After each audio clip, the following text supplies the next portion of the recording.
Well, I will be next week in only a matter of maybe 8 or 9 days. I will be going to Boston, Massachusetts to speak at the American Meteorological Society, or the AMS conference, Broadcast Conference on Meteorology.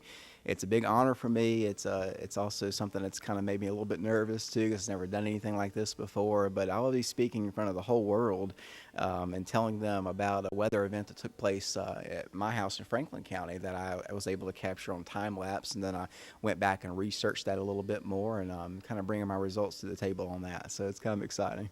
We don't know how rare, and in fact, the purpose of my paper or in my presentation, what I'm arguing is that with the advent of social media, which you guys are heavily involved in here at BTW, and we are very involved in as well on the weather front, and the advent that everyone has either a camera on their cell phone, or they're able to go to a supermarket or Best Buy or whatever and get a time-lapse camera at under $200 almost and stick it out in the weather is how I captured this. And so what I'm arguing is that the weather radars are great at detecting everything. That's how we bring them to you on BTW 21. We can put out the warnings like that very easy on Facebook.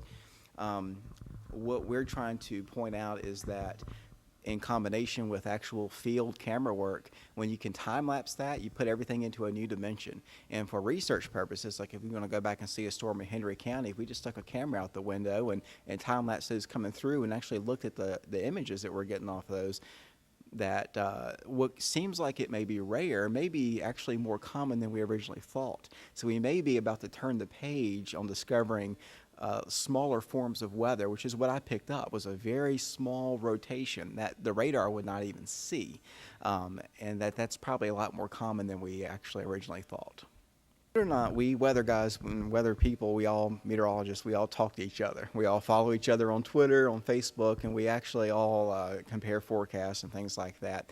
I have a friend over at ABC 13 over in Lynchburg at the Lynchburg station.